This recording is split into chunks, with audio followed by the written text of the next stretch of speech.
लोकशाहीचा बुलंद आवाज, रिपब्लिकन वार्ता, महाराष्ट्र. समाजाने व्यसनापासून दूर राहावे. गावातील सर्व मुलांनी व तरुणांनी हरिपाठ, भजन, कीर्तन याला वेळ देऊन आपली संस्कृती जपावी असे आवाहन मराठा समाजाचे नेते मनोज जरांगे पाटील यांनी केले. कन्नड तालुक्यातील पिशोर येथे जाधव गल्ली येथील मोठा गणपती परिसरातील अखंड हरिनाम सप्ताह व शिवचरित्र पारायण सोहळ्याला मंगळवार दिनांक 17 फेब्रुवारी रोजी त्यांनी भेट दिली. त्याप्रसंगी ते बोलत होते. आपापसातील जमिनीचे आणि भाऊबंदकीचे तंटे मिटवून सर्वांनी एकजुटीने राहावे. दिवसभर पारावर टपरीवर रिकामे बसून वेळ व्यर्थ घालवण्यापेक्षा शिक्षण घ्या, कष्ट करा व आईवडिलांना शेती कामात मदत करा. अहंकार सोडून एकमेकांना सहकार्य करा. भविष्यात गरज पडल्यास पुन्हा एकदा समाजाने पूर्ण ताकदीने एकत्र येण्याची तयारी ठेवावी असे पुढे बोलताना त्यांनी सांगितले. येथील प्रबोधन प्रतिष्ठानच्या सदस्यांनी आठवडाभरापूर्वी मनोज जरांगे पाटील यांची भेट घेऊन त्यांना हरिनाम सप्ताहाला व शिवचरित्र सोहळ्याला उपस्थित राहण्याचे निमंत्रण दिले होते. या निमंत्रणाचा स्वीकार करून मनोज जरांगे पाटील यांचे मंगळवारी संध्याकाळी 5 वाजता पिशोर येथील सिल्लोड नाका येथे आगमन झाले. येथून दुचाकी रॅलीद्वारे त्यांचे सप्ताहस्थळी आगमन झाले. शिवचरित्रकार कृष्ण महाराज मोकासे व उपस्थित बालवारकऱ्यांचे त्यांनी कौतुक केले. दरम्यान गावातील जामा मस्जिद परिसरात मुस्लिम समाजाने त्यांचा भव्य सत्कार केला. यावेळी जामा मस्जिद परिसरात हजारो मुस्लिम बांधव उपस्थित होते. तुम्हारे ये आगे छे ना मी कोण झपका चालू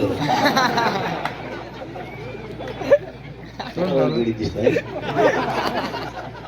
मोकळ्याची वेळ आली ना ताकदीने यायचं. तुमचा इकडचा पट्टा तर ताकदीनच असतो, पण असं एकत्र जायचं की कोणा देशानं वळून बघितलं पाहिजे. त्याला म्हणतात काम.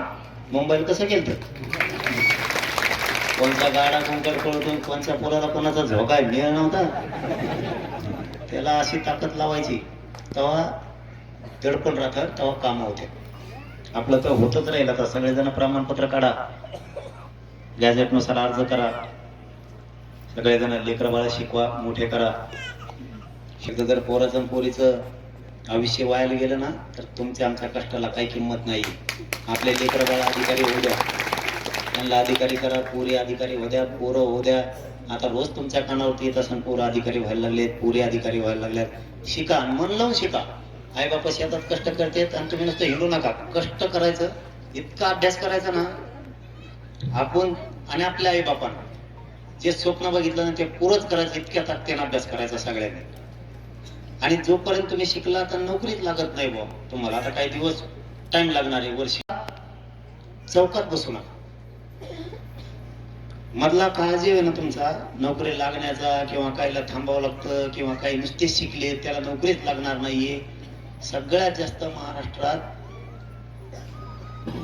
चौकात आणि पारावर बसून पोरं असतील तर आपले सगळ्यात जास्त पोरं आपले पारावर बसून. तुम्हाला काय रोग आला का आई बापाच्या हाताखाली शेतात काम करायला जायला? काही कष्ट करा, कोणतंही काम करा, रोज 500 रुपये कष्टाचे, पण आई बापाला त्रास देऊ नका. तिला शेतात जात जा.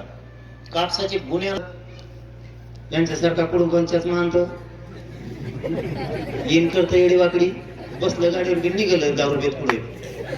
भंगार नाद सोडा. आपले पोरं आळशी बनायला लागले बरं का, त्याच्यामुळे बरबाद होतो ना आपण.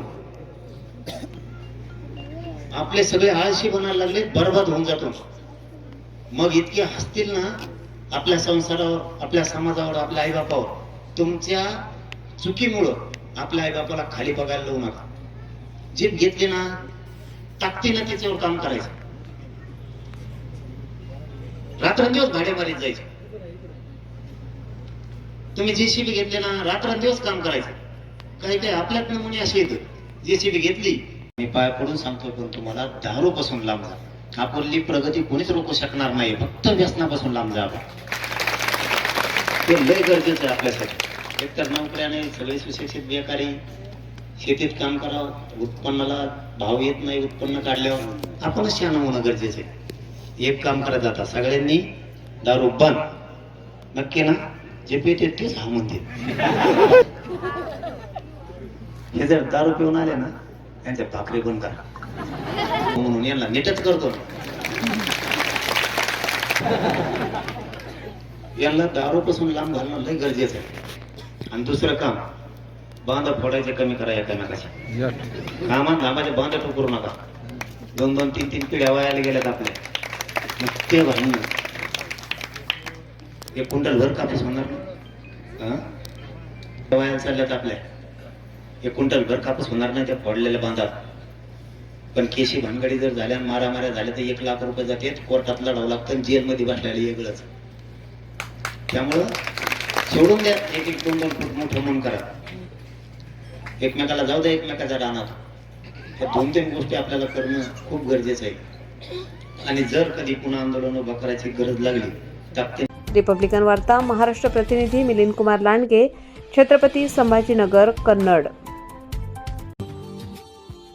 Subscribe now and press the bell icon.